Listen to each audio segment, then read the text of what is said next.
వైకుంఠ ఏకాదశికి తిరుపతికి వచ్చే భక్తులకు పూర్తిస్థాయి భద్రత కల్పిస్తామని చిత్తూరు జిల్లా ఎస్పీ సుబ్బరాయుడు తెలిపారు. డ్రోన్ల సహాయంతో నిత్య పర్యవేక్షణ కొనసాగిస్తామన్నారు. కమాండ్ కంట్రోల్ ద్వారా మానిటరింగ్ చేస్తామని బస్టాండ్, రైల్వే స్టేషన్, టీటీడీ వసతి సముదాయాల వద్ద పోలీస్ బందోబస్తును పెంచుతున్నట్లు ఎస్పీ సుబ్బరాయుడు వెల్లడించారు. టీటీడీ వారు ఈ సంవత్సరం ఒక కొత్త విధానం ద్వారా ఈ డిప్ ద్వారా వీరు ఆన్లైన్లో టోకన్స్ పొందే అవకాశం కల్పించారు. 25 లక్షల వరకు దేశవ్యాప్తంగా అన్ని రాష్ట్రాల నుండి వీళ్ళు అప్లై చేసినప్పుడు 31 తారీఖున 60,000 పర్సన్స్కి ఒక్కో రోజు తరపున 1,80,000 ఆల్రెడీ అలొకేట్ చేయడం జరిగింది. కాబట్టి దర్శనం వారికి మాత్రమే ఉంటుంది. టోకన్స్ ఉన్నవారు వారి టైం కేటాయించిన టైం 3 ప్రాంతాల నుండి ఎక్కడైతే కేటాయించారో ఆ ప్రాంతం నుండి వారు ఎంట్రీస్ తీసుకొని దర్శనం చేయించడం జరుగుతుంది. మిగతా వారు ఎవరైతే దర్శనం టోకన్లు లేకుండా ఉంటారో వారికి దర్శనం ఉండదు.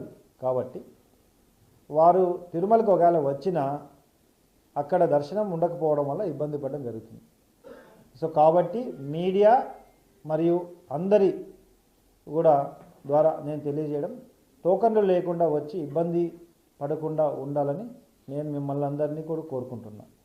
అదేవిధంగా 2వ తారీఖు నుండి 2వ తారీఖు నుండి రెగ్యులర్గా 8వ తారీఖు వరకు వైకుంఠ ద్వార దర్శనం ఉంటుంది. కాబట్టి దానికి అనుగుణంగా ఆ రోజుల్లో ఫర్దర్ దర్శనానికి మీరు ప్లాన్ చేసుకోవచ్చు తప్పకుండా. అదేవిధంగా మీరు ఇందాక అన్నట్లుగా వైకుంఠ ఏకాదశికి టోకన్లు లేకుండా వస్తే ఇబ్బంది పడతారు అనే దాంట్లో ముఖ్యంగా ముఖ్యంగా ఎంతమంది వస్తున్నారు, వీరు ఏ విధంగా నడక ద్వారా గోవిందమాల భక్తులు వస్తున్నారు, లేదా చాలామంది తమిళనాడు ప్రాంతం నుండి నడక ద్వారా వస్తున్నారు, ఆర్టీసీ బస్సుల ద్వారా ఏదో విధంగా దర్శనం దొరుకుతుందని వస్తున్నారు. వీరందరినీ దృష్టిలో ఉంచుకొని అటు తమిళనాడు, వెల్లూరు, తర్వాత తిరువన్నామలై, తిరువల్లూరు, తర్వాత కోలారు ఆఫ్ కర్ణాటక, ఇటు చిత్తూరు, అన్నమయ్య, నెల్లూరు ప్రాంతం యొక్క అన్ని ప్రాంతాల్లో కూడా ఎస్బీతో మేము కోఆర్డినేట్ చేయడం జరుగుతుంది. ఎంతమంది పబ్లిక్ వస్తున్నారు, ఎంతమంది భక్తులు వస్తున్నారు, ఆర్టీసీ బస్సుల ద్వారా వస్తున్నారు, దాన్ని బేస్ చేసుకొని తిరుపతిలో మేము ఫర్దర్ యాక్షన్ తీసుకోవడం జరుగుతుంది. Back to news. గుంటూరు నగరంలోని హౌసింగ్ బోర్డ్ కాలనీలో నూతనంగా అర్బన్ ప్రైమరీ హెల్త్ సెంటర్ను ప్రారంభిస్తున్నారు. ప్రధానంగా ఈ సెంటర్ని ప్రారంభించడానికి ఈ కార్యక్రమంలో కేంద్ర సహాయ మంత్రి పెమ్మసాని చంద్రశేఖర్, ఎమ్మెల్యే గల్లా మాధవి పాల్గొన్నారు. అర్బన్ పరిధిలో ఇప్పటికే 8 హెల్త్ సెంటర్లు ఉన్నాయని, మరికొన్ని ప్రాంతాల్లో అవసరం ఉందని కోరగానే వెంటనే నిధులు మంజూరు చేశారని ఎమ్మెల్యే తెలిపారు. పాత హెల్త్ సెంటర్ శిథిలా వ్యవస్థకు చేరడంతో కొత్త హెల్త్ సెంటర్ ద్వారా హౌసింగ్ బోర్డు ప్రజలకు వేగంగా వైద్య సేవలు అందుతాయని ఆయన అన్నారు. కూటమి ప్రభుత్వం అధికారంలోకి వచ్చిన తర్వాత వ్యవస్థలో స్పష్టమైన మార్పు వచ్చిందని కేంద్ర మంత్రి పెమ్మసాని చంద్రశేఖర్ అన్నారు. ప్రజలకు మెరుగైన వైద్య సదుపాయాలు అందించడమే లక్ష్యమని ఆయన తెలిపారు.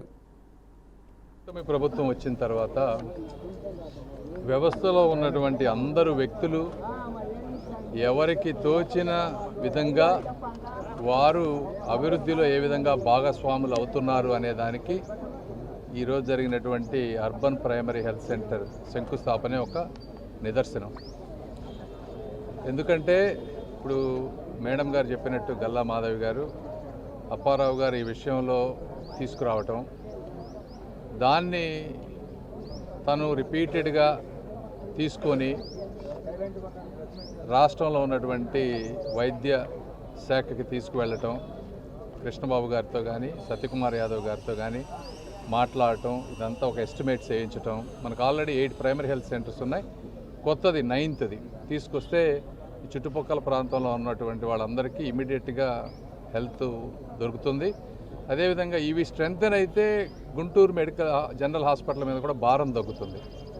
కాబట్టి దీన్ని తీసుకొని కంప్లీట్గా అంతా వారే A to Z ఇదంతా చేసినందుకు ముఖ్యంగా వారికి కూడా ధన్యవాదాలు తెలుపుతా ఉన్నాం. కూటమి ప్రభుత్వం వచ్చిన తర్వాత వ్యవస్థలో ఉన్నటువంటి అందరు వ్యక్తులు మరి నిన్నటి సమావేశం తర్వాత ఒక 17 గ్రామాలు, అందులో 18 గ్రామాలు, అందులో పెద్ద కాకాని ప్రత్యేకంగా ఎమ్మెల్యే గారు కోరడం వల్ల దీన్ని కలుపుతూ ఆవిడ కూడా దీన్ని కోరారు కాబట్టి ప్రత్యేకించి దీన్ని కలిపితే నేను అనుమతిస్తాను, ఆమోదిస్తాను అనే ఒక మాట మరి మేయర్ గారు మీడియా పూర్వకంగా చెప్పడం జరిగింది.